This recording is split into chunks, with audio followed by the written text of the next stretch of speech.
Olá, bom dia a todos, sejam muito bem-vindos, muito bem-vindas a mais essa transmissão da nossa igreja. Neste domingo pela manhã, dia 21 de março de 2021. Bom estarmos juntos em torno da palavra do Senhor. Bom estarmos juntos orando uns pelos outros. Bom estarmos juntos agradecendo as bênçãos, porque até aqui Deus tem nos abençoado. E eu queria orar com você agora. Coloque-se diante do Senhor com um sentimento de gratidão, porque nesta semana que passou, Deus tem estado conosco. Se não fosse a boa mão do Senhor, o que seria de nós? Pai, nós louvamos, adoramos o Teu nome. E quando nos unimos ao Senhor em oração, pedimos a Tua bênção sobre nós. Eu peço a Tua bênção sobre o Teu filho, a Tua filha, que está participando desse momento de adoração ao Senhor. Oramos para que a Tua palavra seja explicada e seja viva ao coração de cada um. Oramos para que o Senhor receba as nossas vidas, as nossas preces, as nossas orações, os nossos agradecimentos. E que este domingo seja um domingo de bênção na vida de cada um de nós. Um domingo quando separamos em especial para adoração ao Senhor. Que seja um tempo de maior comunhão, um tempo de descanso sim, mas um tempo de comunhão maior com o Senhor. É minha oração no nome de Jesus. Amém. Que bom estarmos juntos e nos alegramos pela semana que passou. Nos alegramos com a Ana Priscila, que completou aniversário no dia 17, esposa do Luciano. Parabéns a Ana Priscila. Também nos alegramos com a nossa irmã Anita, esposa do nosso irmão João Dutra. Ela completou aniversário no dia 20. E no dia 20 também a Paola, esposa do Júnior. Que a bênção do Senhor, a saúde que vem de Deus, a prosperidade e a paz estejam sobre a vida da Ana Priscila, sobre a vida da irmã Anita e sobre a vida da irmã Paola, juntamente a sua família. Parabéns a essas irmãs. E se você não está na minha lista, manda um WhatsApp para mim, eu posso incluir o teu nome e também orar por você. Vamos agradecer essas vidas, mas vamos também pedir por outras vidas. A Bíblia sempre nos avisa: chorar com os que choram, alegrar-se com os que se alegram. E nós também sofremos com as pessoas que estão enfermas, nós sofremos com as pessoas que estão sofrendo pela separação de um ente querido. E eu quero convidar você a relembrar as pessoas que nós temos orado já, aqueles irmãos da nossa igreja. São tantas pessoas e eu quero que você ore, relembre e coloque diante do Senhor. Em especial agora a vida do nosso irmão Elias, pai do Williams. Ele está com Covid, precisa da nossa oração. O Sandro, esposo da Patrícia, da PIB aqui de Paranaguá. O Anderson, esposo da Cláudia, todos com Covid. Oh, que Deus tenha misericórdia dessas vidas. Vamos continuar orando pelo nosso irmão José Ferreira, pai da Lúcia, da Rosiane. Ele está com dengue. Vamos orar por ele. Vamos orar pelo Juscelio, que está com o Covid, lá da PIB de Curitiba. Vamos colocar a vida do nosso irmão Edmilson, da Ana Maria, da sua família. Nesta semana faleceu a sua mãe, a mãe do Edmilson. Vamos orar pela família, que o consolo do Senhor esteja sobre todos eles. Vamos continuar orando pela Marcele, a filha da Luciana. Ela aguarda uma cirurgia. Vamos orar pela nossa irmã Edith, mãe do Gerson, aguardando também uma cirurgia. São tantos enfermos que nós precisamos colocá-los diante de Deus. E eu quero convidar você a orar comigo agora. Mas quero convidar você também que pode a entrar na nossa sala de oração. Temos orado durante toda a semana que passou, de segunda a sexta, às 8h30 da noite. Entre na sala de oração e junte-se a nós, clamando num momento crítico como nós estamos passando.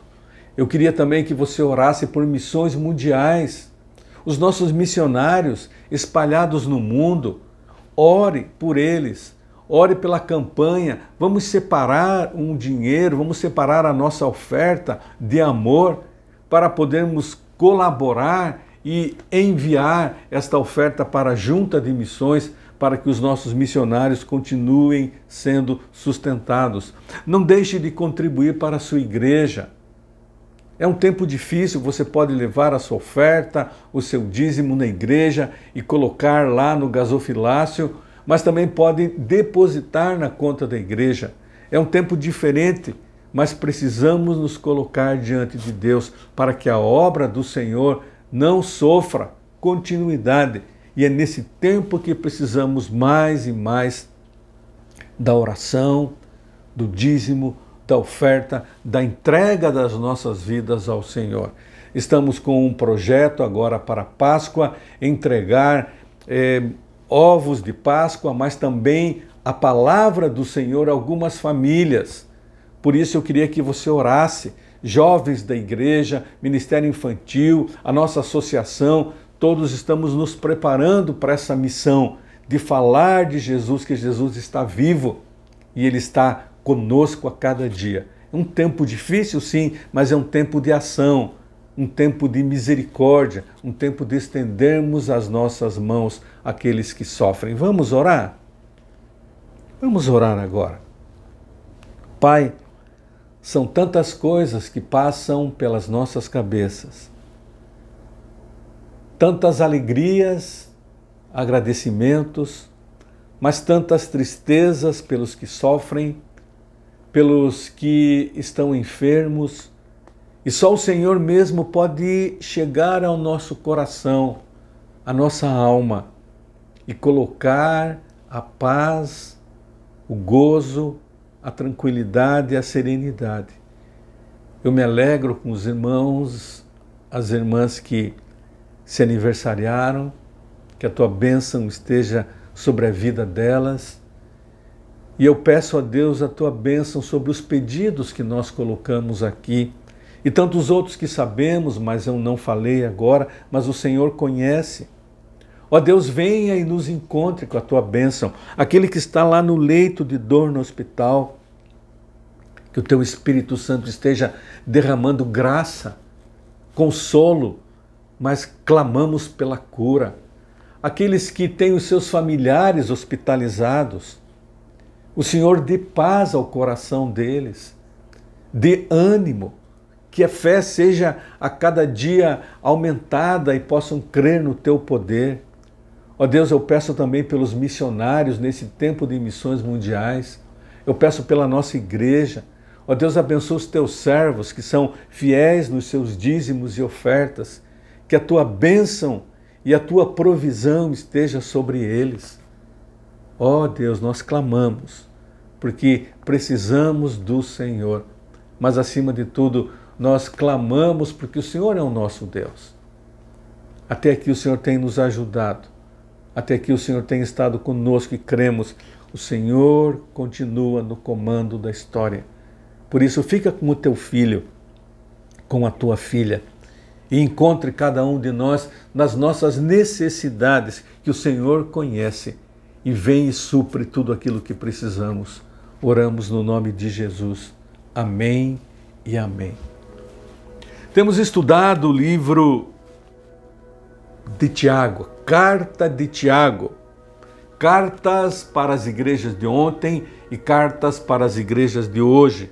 Estamos redescobrindo Tiago, uma carta que trata de ética, de solidariedade, da religião prática, religião vivencial.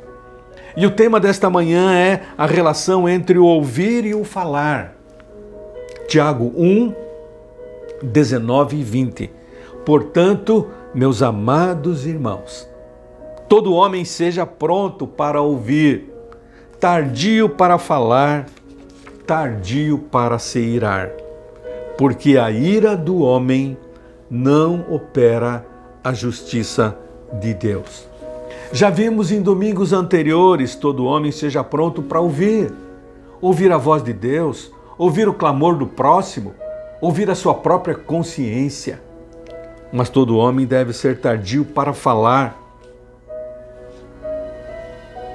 Se soubéssemos Quantas e quantas vezes as nossas palavras são mal interpretadas ou malditas, haveria muito mais silêncio no mundo, já disse Oscar Wilde.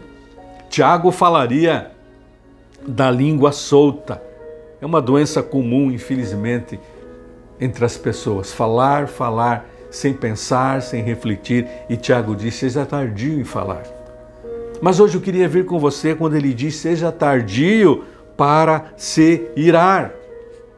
Para se irar, porque a ira do homem não opera a justiça de Deus. E já de imediato eu queria dizer, quando ele diz a ira do homem, esta não é boa. Mas a Bíblia fala da ira de Deus, e nós vamos estudar também isso. O que é ira?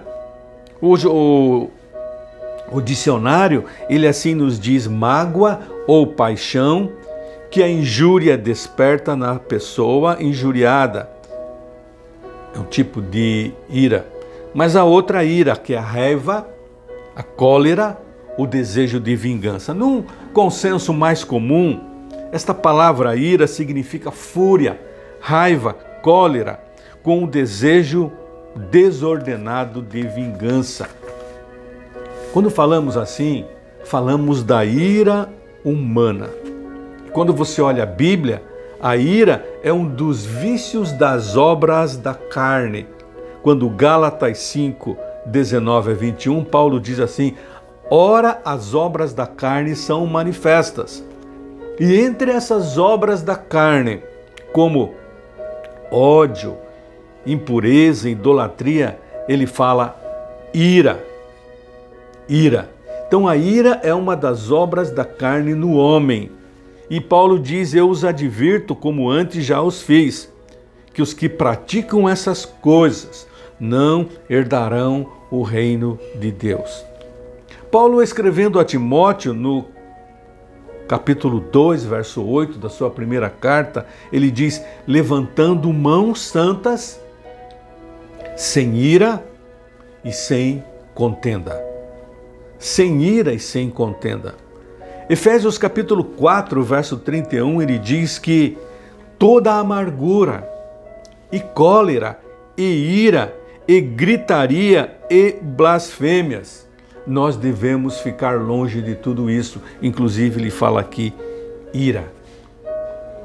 E quando a Bíblia fala da ira do homem, ela fala desta ira que é desgovernada.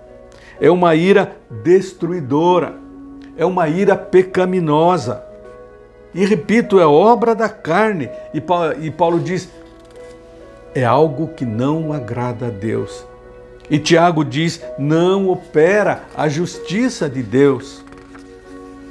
John Dryden, ele diz que a ira do homem começa com a insensatez. E é bom que termine com arrependimento. A resposta que a Bíblia nos dá a respeito da ira é algo que devemos lembrar sempre. Primeiro, a ira ela é proibida. A ira é uma das obras da carne, já falamos. A ira é característica dos insensatos. A ira sempre aparece vinculada ou ligada ao que a Bíblia diz? Ela aparece ligada ao orgulho, à crueldade, às palavras pesadas, à malícia, à blasfêmia, à contenda. A ira atrai a sua própria punição, diz a Bíblia. A ira ela não resiste ao pecado. As nossas orações devem estar isentas da ira. Mãos levantadas sem ira, diz a Bíblia. E a ira ela é evitada mediante a sabedoria que vem de Deus. Por isso a palavra diz, seja tardio em irar-se. Irar-se. A resposta calma, não irada, desvia o furor, diz Provérbios. Mas a palavra ríspida, ela desperta a ira. A língua dos sábios torna atraente o conhecimento, mas a boca dos tolos derrama insensatez. Ou seja, a tendência daqueles que falam prontamente, sem pensar, sem analisar aquilo que vai ser dito. Normalmente são pessoas explosivas. E a melhor cura para isso é aquilo que Tiago diz: seja pronto para ouvir. Quando você é pronto para ouvir, tardio para falar, você também é tardio para se irar. Mas a palavra de Deus diz também que a ira é algo que a Bíblia trata também quando Deus ele é e se torna um Deus irado.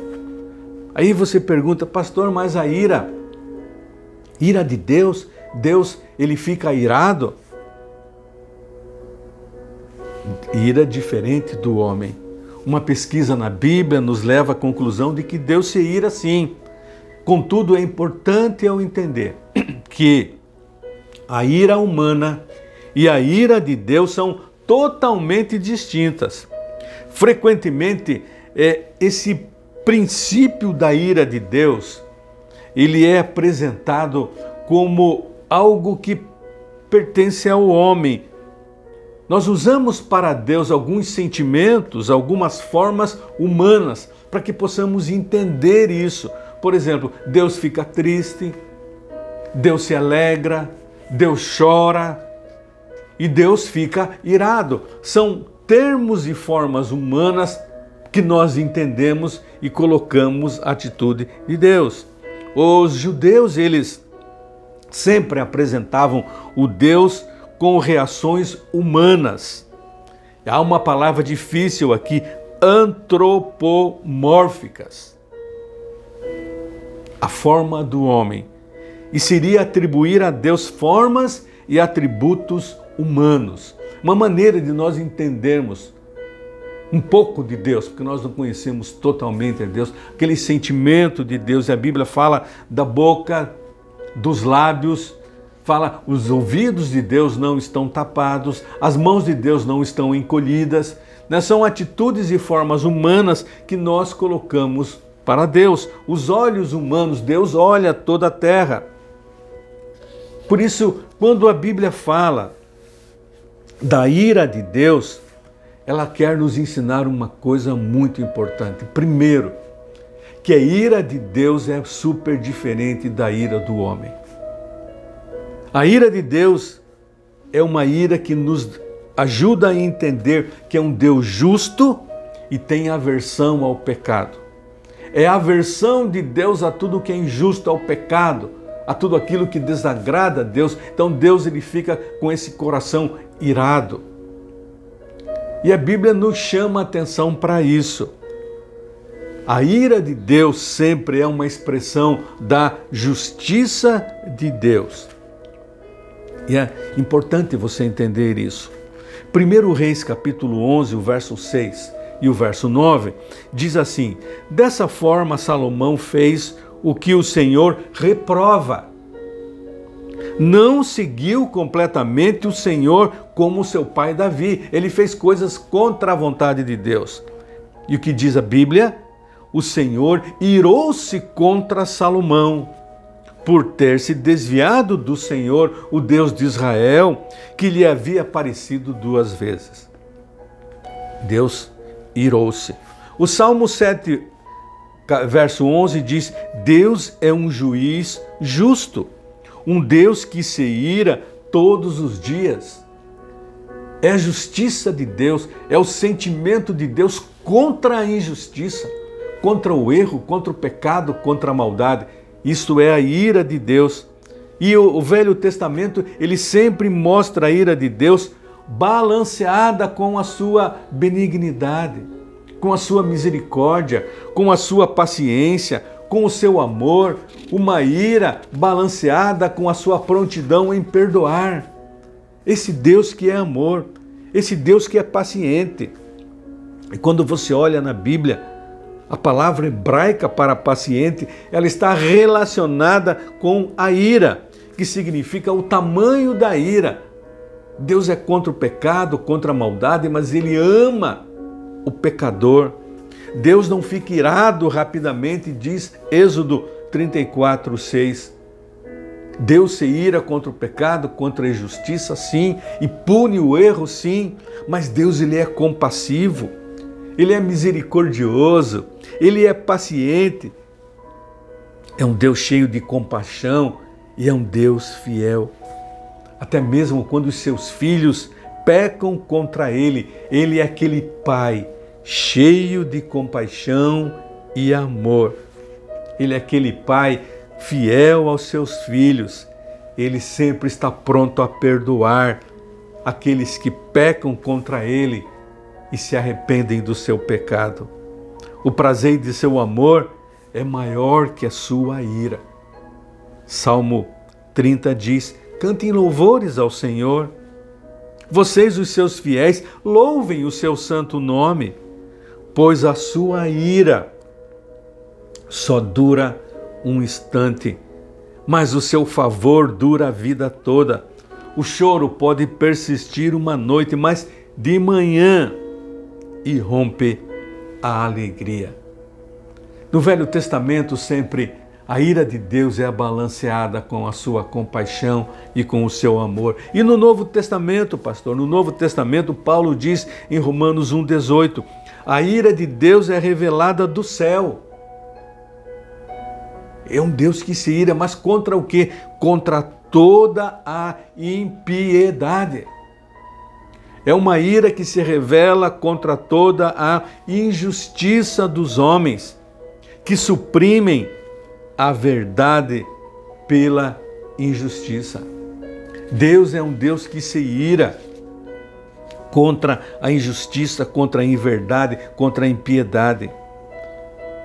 O comentário bíblico do Champlin, ele diz que a ira de Deus não indica alguma forma de emoção humana.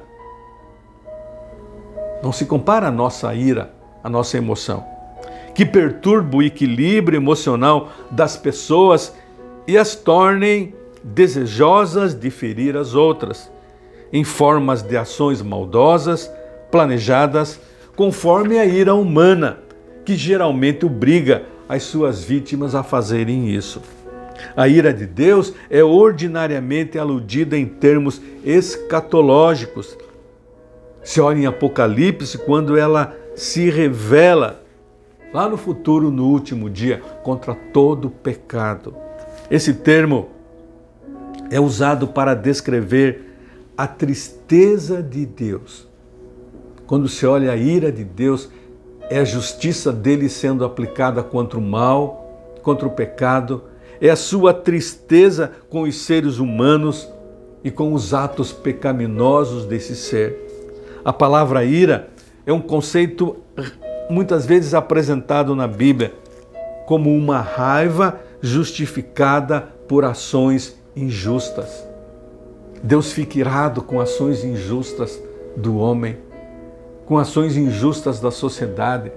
Deus, ele é contra, Deus se entristece com isso. Ainda sobre Romanos, capítulo 1, verso 18, quando Paulo fala da ira de Deus, um livro intitulado Introdução e Comentário aos Romanos, de Frederick Bruce, diz assim: se pensa que a palavra ira não é muito apropriada para usar-se com relação a Deus, é provavelmente porque a ira, como a conhecemos na vida humana, constantemente envolve paixão egocêntrica pecaminosa. E com Deus não é assim. A sua ira é a reação da santidade divina face à impiedade e rebelião. Guarda isso no seu coração. A ira divina é a reação da santidade desse Deus que é santo frente à impiedade e à rebelião do homem pecador. Por isso, Paulo aos Efésios, no capítulo 5, verso 3 a 6, ele diz: entre vocês não deve haver nem sequer menção de imoralidade sexual, nem qualquer espécie de impureza, nem cobiça, pois estas coisas não são próprias para os santos. Não haja obscenidade, nem conversas tolas, nem gracejos imorais, que são inconvenientes, mas ao invés disso, deem graças a Deus. Porque vocês podem estar certos disso. Nenhum imoral, nem impuro, nem ganancioso que é idólatra tem herança no reino de Cristo e de Deus. E ninguém se engane com palavras tolas, pois é por causa dessas coisas que a ira de Deus vem sobre os que vivem na desobediência. Por causa dessas coisas, a ira de Deus vem sobre aqueles que vivem na desobediência. Mas a palavra diz que se nós não confessamos a Jesus como Senhor, se você ainda não entregou a sua vida para Ele, para Jesus, você não tem a paz de Deus, você não tem paz com Deus e a ira de Deus permanece sobre a sua vida. Mas graças a Deus Jesus veio para pagar o preço do nosso pecado. Paulo aos Efésios diz, como antes éramos por natureza merecedores da ira. Quando não tínhamos Deus, quando Jesus não era o nosso Senhor e Salvador, nós éramos merecedores da ira de Deus. Mas agora fomos justificados por seu sangue. Coisa linda da palavra, muito mais ainda seremos salvos da ira de Deus por meio dele, de Jesus. Salvos da ira de Deus, que é essa justa indignação de Deus quando o pecado ele é julgado. E no último dia, quando todas as coisas serão colocadas a limpo, o pecado será julgado de uma vez por toda. Essa justa indignação contra o pecado é o que nós chamamos ira de Deus. Mas graças a Deus que a Bíblia ela tem uma resposta contra o julgamento e a ira de Deus. Lá em João 3,36, quem crê no Filho tem a vida eterna. Já quem rejeita o Filho não verá a vida, mas a ira de Deus permanece sobre ele. Mas nós somos salvos, você já tem Cristo no coração. Então a ira de Deus não permanece sobre você. Vamos parar um pouco, respirar e pensar. Mas pastor, tem um versículo que diz, irai-vos e não pequeis, lá em Efésios 4:26. Então parece que Paulo está dizendo que nós podemos pecar, irar, e no fim ele diz, não deis lugar ao diabo. O que significa isso, irai-vos e não pequeis? O que significa isso? Primeiro, eu queria dizer para você que não há contradição na Bíblia. Quando Tiago diz que nós não devemos nos irar, Paulo diz, irai-vos e não pequeis, não há contradição. Paulo não está autorizando qualquer prática da ira, porque sabemos a ira é fruto das obras da carne. Paulo não permite a ira, mas assim o que ele ensina? Se a ira porventura surgir no seu coração, ela deve ser logo sufocada, evitando problemas maiores. Paulo, na verdade, ele está desencorajando o espírito rancoroso. O apóstolo, ele é totalmente contra o homem iracundo. Por isso ele diz, não se ponha o sol sobre a vossa ira. Se você está irado por alguma coisa, não se põe o sol. E por isso ele diz no outro versículo, Satanás se aproveita da situação do seu coração. Por isso, irai-vos e não pequeis. Não deve estar associado ao pecado a nossa ira. Veja bem, isso é importante você entender. A ira de Deus está associada à sua justiça, à sua santidade. Ele é contra a injustiça e contra o pecado. E aqui Paulo está dizendo, irai-vos e não pequeis, isto é, se você ficar irado, não associe a sua ira ao pecado, algo errado, irado por motivo errado, isso é pecado. O que nós resumimos e concluímos?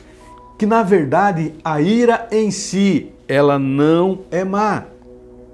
Não é errado ficar irado. O que precisamos ver é o objeto da nossa ira. O que está causando ira no seu coração? O que causa ira no coração de Deus é a sua santidade contra a sujeira do pecado. É a sua verdade contra a mentira. É o seu amor contra o ódio. Então, ela se revela contra a injustiça e o pecado. Quando a nossa ira ela está associada ao pecado e nos iramos por motivos errados, isso é pecado. Mas quando a nossa ira não está associada ao pecado, na verdade, não é uma ira má. Se a nossa ira é uma ira farisaica, é uma ira que mostra o nosso orgulho, se a nossa ira é egocêntrica, se a nossa ira é perigosa, se a nossa ira vai contra aquilo que a Bíblia diz, isto é pecado e Deus não se agrada. Se a nossa ira leva ao rancor, leva ao ódio, leva a comportamentos violentos, leva à destruição, então isso é pecado. Aí a pergunta vem, pastor, quando eu tenho o direito de ficar irado então? Em algumas ocasiões, meu irmão, minha irmã, é até necessário que fiquemos irados. E essa ira deve ser entendida como uma indignação contra a injustiça, em defesa da justiça. É uma justa indignação. Devemos ficar irados, sim, indignados contra a injustiça. Devemos ficar indignados contra o mal que acontece, indignados contra as inverdades. Em outras palavras, nós devemos demonstrar indignação, principalmente quando ficar calado numa determinada situação, ou mesmo omisso, conivente com o erro, podemos deixar que o pecado se alastre e que a maldade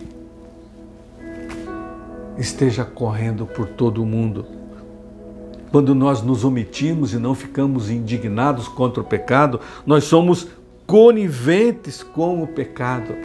Quando nós não nos indignamos com o erro, nós somos coniventes com o erro. Jesus mostra a Bíblia, ele ficou irado. Marcos 3,5 diz, Jesus cura um homem com a mão atrofiada no sábado, e ele foi censurado pelos fariseus. Aí o que Marcos diz? Irado, Jesus olhou para os que estavam à sua volta e profundamente entristecido por causa dos corações endurecidos. Jesus ficou irado contra a atitude daqueles fariseus que foram contrários à cura daquele moço, porque era um sábado.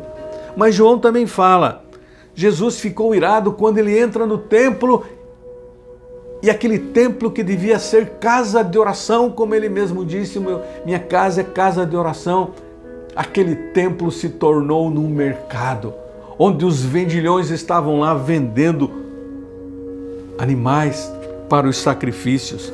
E o texto bíblico diz lá em João 2,16, aos que vendiam pombas ele disse, tirem estas coisas daqui, parem de fazer da casa do meu pai um mercado. Jesus ficou irado contra tudo aquilo, Jesus ficou indignado, e é esse sentimento que nós devemos ter contra o pecado, contra o erro, contra as coisas erradas que acontecem na sociedade, na igreja, indignados, mas como Deus, uma indignação contrabalanceada com o amor e com a misericórdia.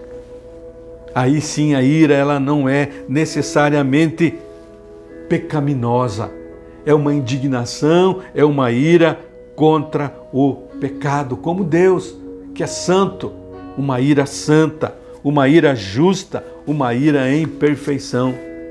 Devemos ficar irados sim, quando a nossa ira se tornar parecida com a ira de Deus, que é um Deus amoroso e misericordioso. E quando a nossa ira for assim, é uma ira boa. No entanto, porém, a vida do homem ímpio, aquele que não tem a Deus, quase sempre ela está fundamentada sobre os pilares do pecado. E é nesse sentido que a ira é reprovável. Tiago lhe reprova a ira, quando a ira está associada ao pecado e leva ao pecado. Mas quando a ira é como a ira de Deus, oposta ao pecado, nós nos associamos a Deus nesta indignação contra o erro, o pecado, e nos associamos a Deus pela santidade de vida. É exatamente por isso que a palavra de Deus diz: irai-vos e não pequeis. O cristão deve ficar irado contra o pecado. Agora, quando a nossa ira é direcionada ao comportamento do próximo, ela é pecaminosa. Aí ela vai se transformar em mágoa, rancor e ódio. Irai-vos e não pequeis é uma ordem para ser cumprida. Porém, o que sempre deve estar claro na nossa mente é que a justa ira, como a ira de Deus, ela é esperada dos seguidores de Cristo. Devemos ficar irados e indignados, sim, contra o pecado, mas jamais irados contra o próximo. E jamais a nossa ira, a nossa indignação deve levar ao pecado. É um desafio para nós. Quando Tiago diz: portanto, meus amados irmãos, todo homem seja pronto para ouvir a voz de Deus, ouvir a palavra de Deus, ouvir a sua própria consciência, ouvir o clamor do próximo que clama: dai-me luz, dai-nos luz. Algo que agrada a Deus. Mas Tiago diz: e todo homem seja pronto para ouvir.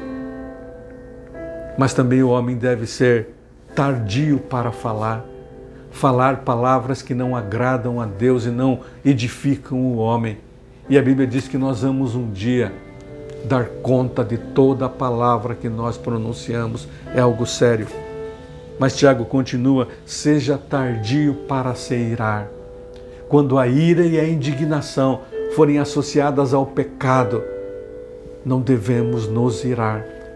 Mas quando a nossa ira for justa e santa como a ira de Deus, contra a maldade, contra o pecado, contra a situação do homem sem Cristo, é uma ira boa. E a Bíblia diz: irai-vos, irai-vos, mas não pequeis. Que a sua ira não leve ao pecado. Mas se a sua ira for humana e pecaminosa, há solução. Peça perdão, faça uma retratação e Deus vem e perdoa você. E Tiago, ele termina: a ira do homem não opera a justiça de Deus. Que Deus nos ajude a entender isso e a viver isso. Que a graça de Deus se revele na sua vida. Que a graça de Deus se revele na nossa vida, na minha vida, e possamos viver uma vida que agrade ao Senhor e edifique o nosso próximo. Quero orar mais uma vez com você, Pai. Tão difícil, ó Deus, tão difícil vivermos a plenitude da Tua palavra. E por isso pedimos a unção do Teu Espírito e o revestimento do Senhor, para que o Teu Espírito opere em nós uma vida santa, reta, diante do Senhor, e uma vida que edifique o nosso próximo. Ajuda-nos a vivermos esta vida, Pai, que honre ao Senhor, glorifique ao Senhor. Ajude a ficarmos indignados e irados contra o erro, contra o pecado, e não compactuarmos com tudo aquilo que não agrada o Teu coração. Ajuda-nos, ó Pai, a vivermos uma vida santa e reta diante do Senhor, e que Teu nome seja glorificado e pessoas venham ao encontro da verdade em Cristo Jesus. É a nossa oração, Pai, no nome de Jesus. Amém e amém. Que o Espírito Santo de Deus esteja abençoando a sua vida e capacitando você a viver esta vida santa e reta. Um bom domingo com a graça do Senhor. E uma boa semana que hoje iniciamos, que seja uma semana de honra a Deus e de bênção na vida do nosso próximo. Este deve ser o nosso desejo, esta deve ser a nossa oração. Fica com Deus, que Deus abençoe a sua vida.